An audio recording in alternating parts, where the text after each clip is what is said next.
Olá, bom dia, bom dia. Bem-vindo, bem-vinda. Começando mais um Projeto 626 nesta manhã gostosa.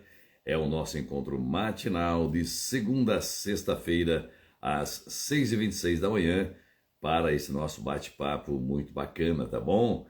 Bom dia, Aline. Se você quiser, né? Você que está entrando, você que está vendo esse vídeo agora, ao vivo ou depois, né? Aqui na gravação e quiser encaminhar para alguém, fique à vontade, né? Porque cada dia nós trazemos um tema interessante. Nesta semana estamos falando sobre síndromes, não é? E hoje eu vou falar de uma das síndromes muito importante, que é a síndrome do transtorno alimentar, não é? Será que isso impacta em nossas vidas? De que maneira isso impacta em nossas vidas? A síndrome do transtorno alimentar. Nós temos várias situações, não é? Anorexia, temos a bulimia, nós temos a obesidade, temos uma série de problemas que envolvem a síndrome do transtorno alimentar, tá ok?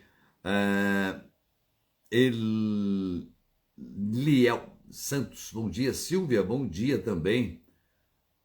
Santana, também muito bom dia. Bem-vindos, bem-vindas. Bem, a síndrome do transtorno alimentar é uma das síndromes que mais superlotam aí as clínicas, né? Não apenas de psicólogos e psicanalistas, como também de nutricionistas, de nutrólogos, não é? Dada a importância desta síndrome, deste transtorno, o transtorno alimentar, que tem acometido muita gente e, na maior parte das vezes, nós estamos falando de problemas psicológicos. Jussara, bom dia para você também, minha querida. Bem, é claro que para trazer uma síndrome dessa, eu vou trazer para você que algumas condições técnicas, não é? Como isso acontece, por que isso acontece, quando isso acontece e principalmente como olharmos para isso. De que maneira vamos olhar para a síndrome do transtorno alimentar? Geralmente em jovens, mas podendo acometer também adultos, dependendo de momentos, dependendo de traumas e assim por diante, tá bom? Por isso que é importante, se você quiser convidar mais pessoas, mandar um aviãozinho, enfim, lá no canto inferior direito tem aquela setinha, né? Aí você encaminha, clica e encaminha para pessoas que você acha que mereçam ou que devem estar aqui conosco, tá bom? Bem, então primeiro vamos entender o que é transtorno alimentar. Transtorno alimentar, falamos de um transtorno, é algo que foge da normalidade, é algo que foge da naturalidade, é algo que foge daquilo que conhecemos como senso comum.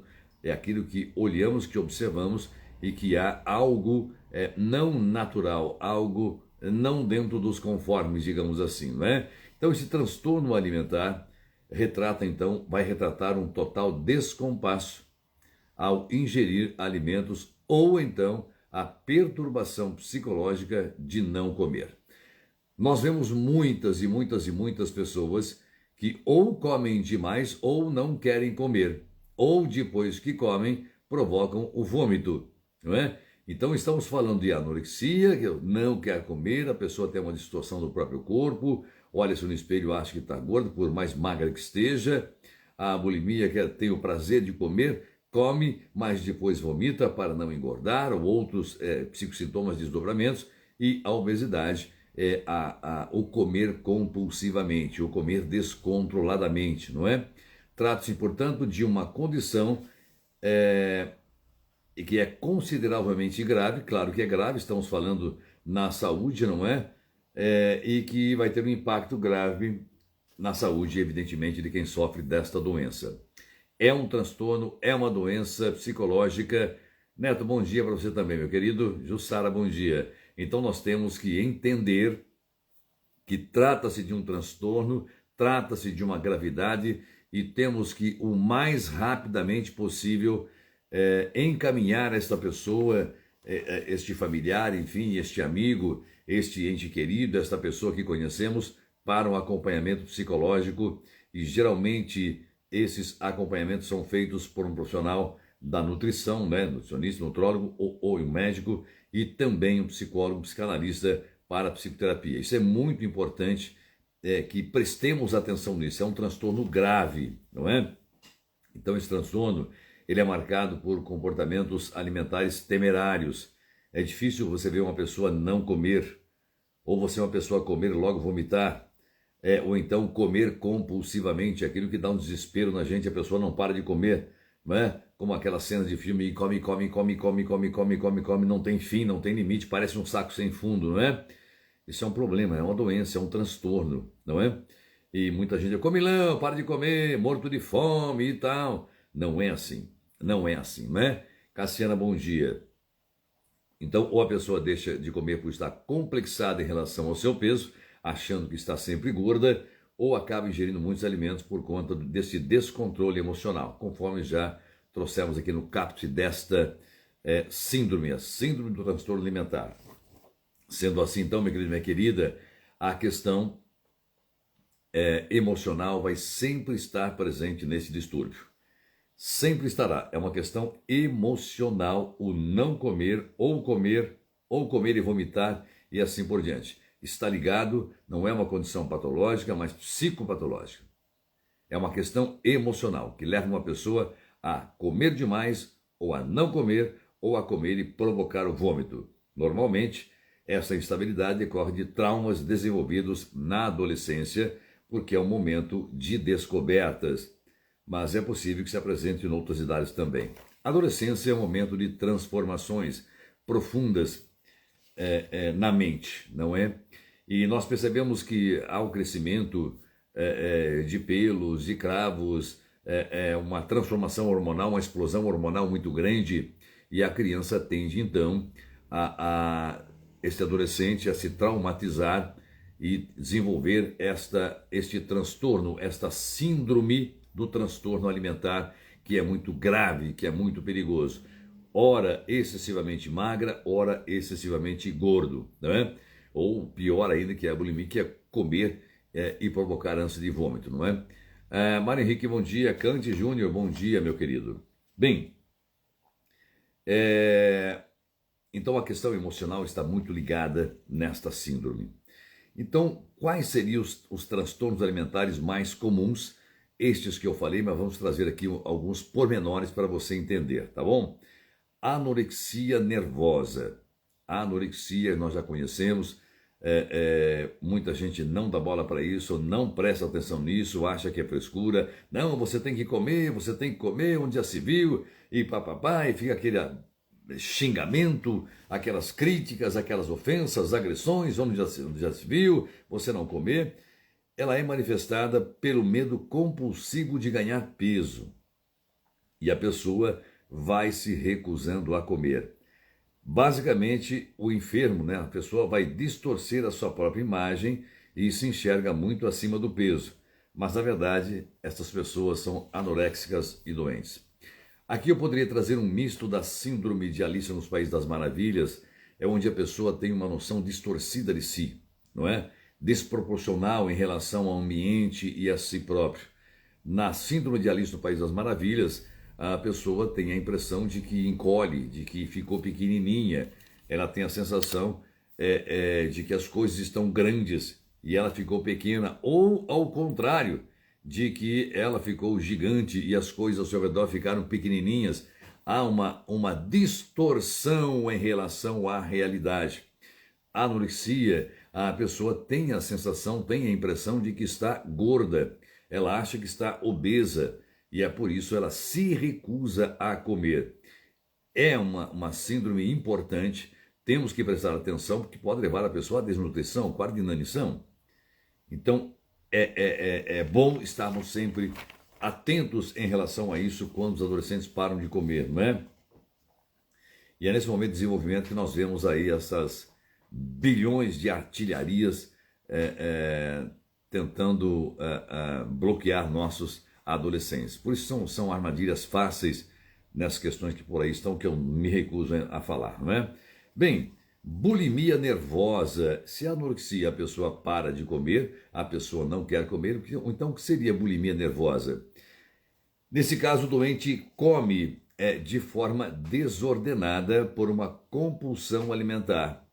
Logo após a ingestão, tem atitudes para compensar, como, por exemplo, provocar vômitos, exercitar-se em excesso ou usar laxantes com frequência para ir ao banheiro, né, para fazer o cocô.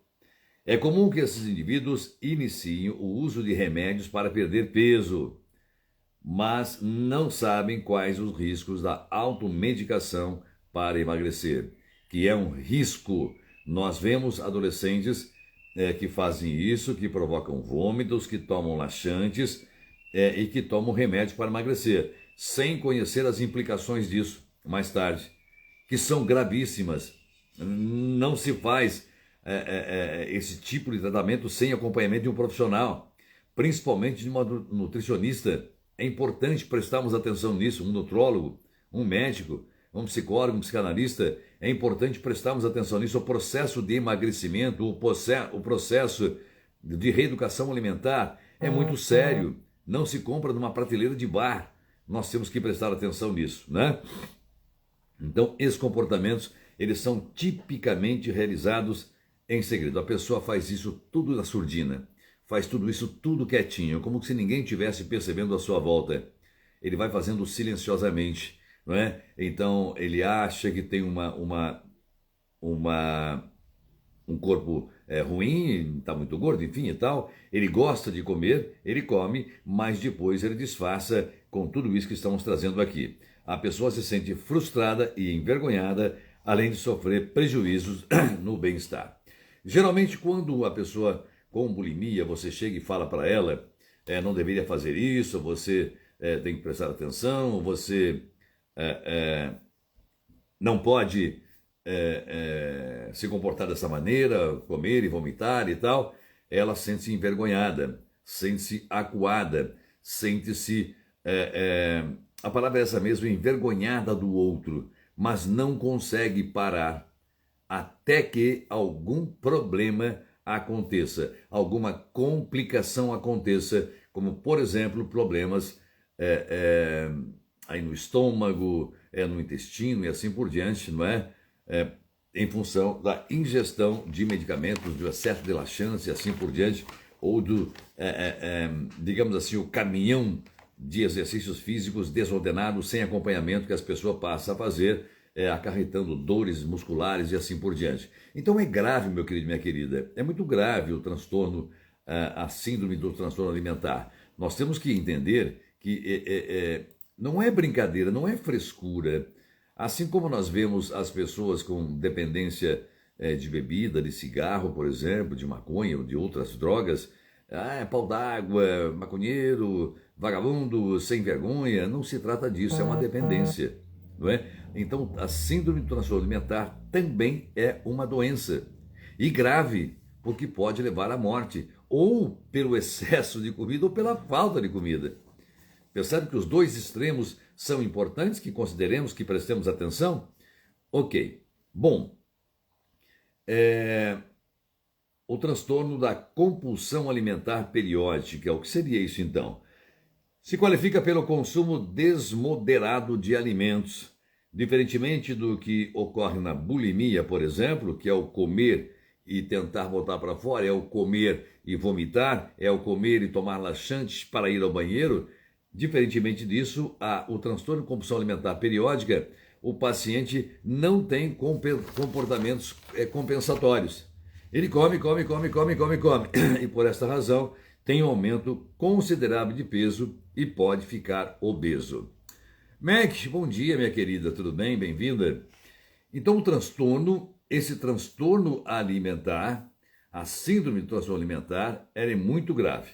Vamos recordar então. Nós temos a anorexia, onde a pessoa tem uma distorção de si, ela se enxerga obesa, ela se enxerga gorda, está todo mundo vendo que é uma tábua, né? No sentido popular, evidentemente, né? Muito magra, mas a pessoa se olha no espelho e se enxerga gorda. Então, a anorexia, a pessoa deixa de comer porque tem a sensação de estar gorda, ou de que vai engordar, ou de que não pode engordar, porque se eu engordar eu ficarei feia, eu ficarei feio.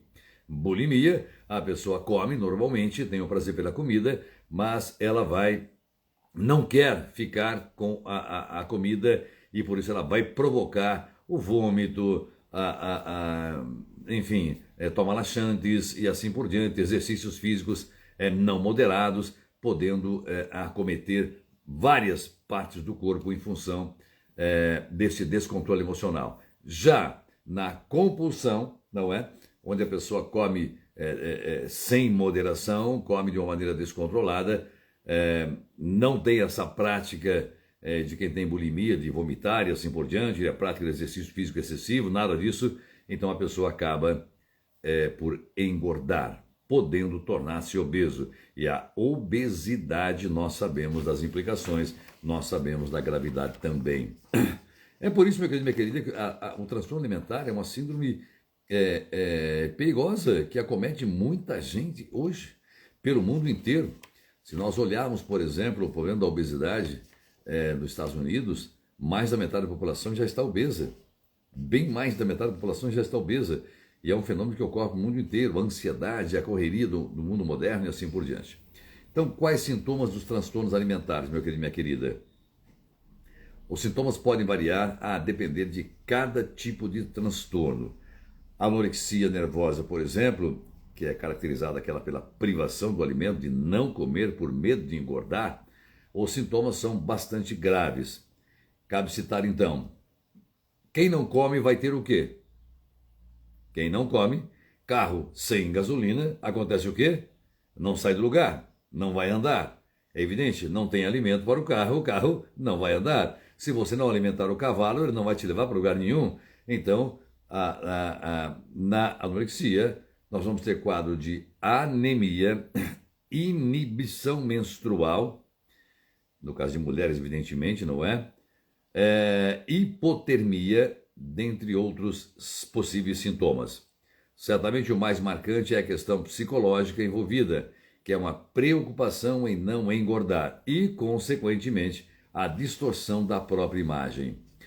Pessoas anoréxicas geralmente, ou quase sempre, têm uma distorção grave da própria imagem. É como se fosse aquele espelho côncavo e convexo, não é? Você olha para algo e enxerga outra coisa. É por isso que estamos falando aqui, não cabe uma comparação tecnicamente falando, mas quando falamos da síndrome do País das Maravilhas, que é uma distorção da realidade, né? Os objetos ganham tamanhos, formas diferentes e tal, o anoréxico tem essa percepção de si. Ele acredita, ele olha para o corpo dele, todo mundo está vendo que está magro, um corpo magro, saudável, mas ele se vê gordo. E o medo de engordar faz com que ele pare de se alimentar. Maiara, bom dia, Maiara, tudo bem?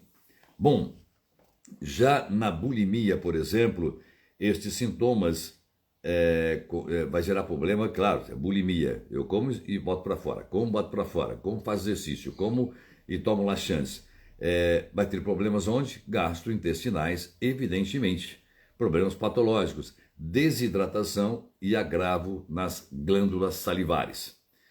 É de fato uma doença que precisa ser tratada com atenção.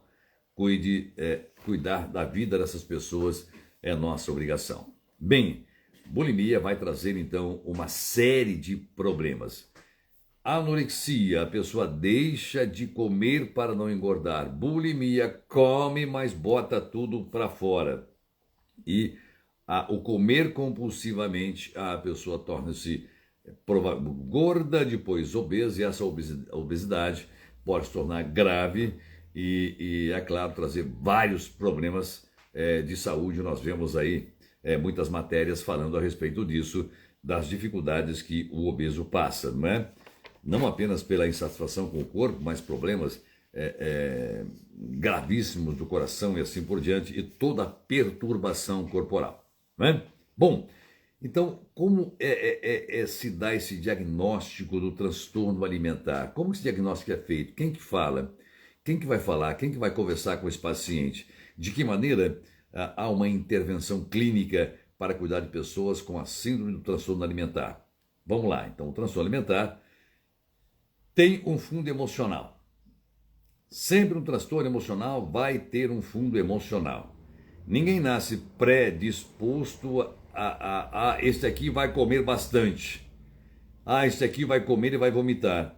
Este aqui não vai comer. Não, é de fundo emocional. Se estamos falando que é de fundo emocional, ligado às emoções, então aos sentimentos, evidentemente a atuação multidisciplinar ou interdisciplinar de um psicólogo, um psicanalista se faz importante.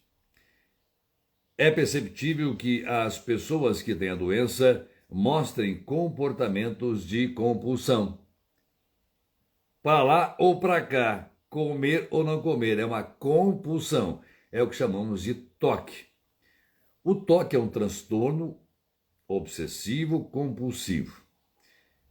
Vamos explicar basicamente. Podemos fazer uma live só para explicar o que é toque, mas compulsão é fazer, é repetir, é não controlar. Obsessão é pensar, pensar, não conseguir parar de pensar em fazer. Então, o obsessivo tornar-se-á compulsivo. O compulsivo, portanto, ele é obsessivo. Fica pensando o tempo todo, eu estou muito gordo, ou eu comi, não posso engordar, percebe? O anoréxico e aquele que tem bulimia. Então, e de onde vem essa obsessão, essa neurose obsessiva que vai virar uma neurose compulsiva? Vem de uma ansiedade. Esta ansiedade, ela se aparenta, todo mundo conhece, evidentemente, diante de uma situação de medo, e se acontecer isso, se acontecer aquilo, e se. Então, e se eu engordar, e se eu ficar feia, e se, gerando uma ansiedade, pensamento obsessivo, uma compulsão. Percebe então como se dá esse transtorno alimentar? É muito grave, meu querido e minha querida. Então nós temos que olhar com muito carinho para as pessoas que têm bulimia, anorexia ou problemas com obesidade, ligadas ao alimento. É claro que aqui poderíamos trazer questões importantes ligadas à infância também, a relação dessa criança com o alimento, se o alimento foi algo natural, se o alimento foi tratado com naturalidade, com prazer, ou se foi obrigatório, vai ter que comer, se não comer, não vai fazer tal coisa, tem que raspar o prato, quem manda aqui sou eu, ai mamãe, mas eu não gosto, vai ter que comer, papai, mamãe fez, vai ter que comer. Depende da relação desta criança com a comida, a forma que lhe foi apresentada, a obrigatoriedade ou não, a qualidade dos alimentos, se aquele momento era de amor, uma relação saudável com a comida. Há muitas questões que vamos trazer para a clínica para entender esta criança. Só para dar um exemplo clássico que eu sempre trago nas minhas aulas, quando eu tenho oportunidade, vamos imaginar duas situações. A primeira situação, uma mãe vai dizer para a criança sistematicamente: não vai tomar sorvete antes do almoço. Não vai tomar sorvete antes da comida. Não vai tomar sorvete. Olha a relação que esta criança está estabelecendo com a comida. A comida passou a ser uma punição, porque o desejo primário da criança é o sorvete. Então, não vai tomar sorvete antes da comida. A comida vira punição, não vira um prêmio, não é algo gostoso. Torna-se obrigatório para que eu possa atingir o meu desejo primário, então, que é o sorvete. Esta é uma situação de relação complexa com o alimento. Num segundo caso, digamos que a mãe diria: depois do almoço tem sorvete, depois do almoço tem sorvete. Você percebe que é a mesma coisa, de forma completamente diferente? Então essa criança vai estabelecer uma relação com a comida mais saudável. Ela vai estabelecer esta relação legal com a comida. Depois do almoço tem sorvete. Então a comida passa a ser algo gostoso, algo agradável, um caminho pelo qual eu quero passar para ter uma recompensa, para me saborear, me fartar com esse sorvete. Então lá na infância nós trazemos muitas questões da infância. Qual é a nossa relação com este alimento? Quais são as implicações que me levam a perceber que eu estou gordo, a perceber que eu estou magro, ou a distorcer a minha própria aparência? Bom dia, tudo que você falou que eu encaixo. Tento parar, mas é difícil. Obrigado pela live e explicar mais sobre isso. Aline, é isso. Somente quem vive essas situações sabe do próprio sofrimento. Quem está fora é muito fácil falar: pare. Não é. Há uma relação complexa com isso. Você, por exemplo, que não tem bulimia, que não tem anorexia, e você que gosta de brincar assim: meu Deus do céu, como é que pode uma pessoa não se fartar numa mesa dessa? Como é que pode a pessoa não comer? Como é que pode a pessoa não gostar? Ela gosta da comida. Ela quer se fartar, mas aqui que está o problema. há uma trava. Se eu comer, eu vou engordar. Se eu comer, eu vou engordar. Aí você olha para ela e vê que está magra. Magra demais até. Mas a pessoa fala, ela se olha e fala, estou gorda. Estou gorda. Estou gorda. Lembra que falamos das síndromes anteriores? As pessoas que têm problemas com a idade, eles se enxergarem velhas demais, todo mundo vê que está saudável, que está bom, que está legal, que está bonito, mas ela se enxerga velha demais. Então, o anorexo se enxerga sempre gordo. Ele acha que está gordo, é uma distorção, é um transtorno, é uma síndrome. Então, por isso temos que ter um acompanhamento muito criterioso, muito de perto, não é? Então, no caso da anorexia, por exemplo, o indivíduo fica horas sem comer, sente-se deprimido e ansioso. A desordem mental que leva a esse tipo de doença, no entanto, não é difícil de averiguar. E essa ansiedade faz a pessoa ficar desconfiada de tudo, irritada com tudo, dá a impressão que todo mundo está contra ela, dá a impressão que há complô contra essa pessoa, ela tem comportamentos estranhos, comportamento de irritabilidade, irrita-se facilmente. Então tudo ao seu redor fica perturbador, não é? Tudo parece ser uma ameaça contra ela, porque a comida representa uma ameaça, não é? E como é que é o tipo de tratamento então com o transtorno alimentar? Meu querido, minha querida, normalmente ele é realizado, conforme falei, de forma multidisciplinar. Psicólogos, psicanalistas, psiquiatras, nutricionistas precisam estar nesta rede de atendimento, nesta rede de tratamento. A parte psicológica tem que ser trabalhada para que os hábitos alimentares sejam reeducados. Os profissionais da saúde mental ajudam o paciente a ressignificar a sua relação com o próprio corpo e a colocar a mente em ordem.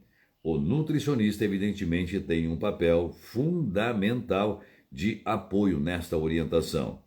Esse profissional vai auxiliar, então, na quantidade, na qualidade dos alimentos, aquilo que conhecemos, pratos coloridos, proteína, alimentos calóricos, não calóricos e assim por diante, né? Carboidratos, ajudando a controlar as compulsões. E o profissional da mente, ele vai, evidentemente, acompanhar tudo isso para mostrar para a pessoa, para que ela ressignifique, para que ela se enxergue realmente na realidade, que não está obesa, que não está gorda, a relação com este alimento que é necessário, estabelecer uma relação saudável com a comida, com frutas, verduras e legumes, para que essa pessoa possa entender que um carro sem gasolina não anda, não é? Que não há como sobrevivemos sem água, sem alimento. Essas percepções básicas, basilares, vão fazer com que a pessoa comece a desenvolver uma relação saudável com a comida. Como eu disse aqui, percebamos então que desde a infância estes distúrbios, esta relação com a comida podem ser plantadas na mente da criança. Uma relação ruim, uma relação desordenada, uma relação de punição com a comida, tipo, vai ter que ir no meu prato, vai ter que comer. Mas eu não gosto disso, pai. Vai ter que ir no meu prato, se não comer vai fazer não sei o quê, se não comer vai ficar de castigo, se não comer eu vou tirar o seu celular, se não comer. A criança às vezes acaba comendo aquilo que ela não gosta. Um alimento que não lhe é agradável, como o fígado, por exemplo, não é? Nós sabemos da importância nutricional, mas não é muito palatável para a criança, e os pais obrigando. Só um exemplo, tá? É só um exemplo. Não estou dizendo que não é para oferecer fígado para as crianças. Não é isso que eu estou dizendo. E nem sou nutricionista para trazer aqui a tabela nutricional, não é? Dos alimentos. Não é isso que eu estou dizendo. Mas a criança, então, nessas situações de obrigatoriedade, vai desenvolver uma relação complexa com o alimento. De repulsa, de repúdio. Já se o alimento ele é apresentado de forma com que a criança tenha uma relação saudável com esse alimento, ele vai se tornar um adulto que saberá lidar, manter uma relação saudável com os alimentos, sem querer expulsá-lo ou sem querer consumi-lo compulsivamente, tá bom? Então, meu querido e minha querida, Santana Eutz, bom dia. Sarmento, bom dia. Então, minha querida, se você tem esse problema de transtorno alimentar, seja com a anorexia, ou seja, um desejo de não comer, ou tudo que você come você bota para fora, ou você come compulsivamente, não consegue controlar, você quer comer, quer consumir, nunca aquela sensação de não saciedade, de que não estou satisfeito, que eu preciso mais, este prazer na comida. Nós tecnicamente sabemos que todo excesso vai esconder uma carência e trata-se de um transtorno. Precisamos conversar sobre isso. Procure ajuda de um profissional, não é? Procure um nutricionista, procure um psicólogo, procure um psicanalista. Tá legal? Grande beijo para você. Ótimo dia, que seu dia seja maravilhoso. Beijo. Nosso encontro matinal de segunda a sexta-feira às 6h26 da manhã. Não se esqueça, eu te espero de segunda a sexta, tá bom? Beijo!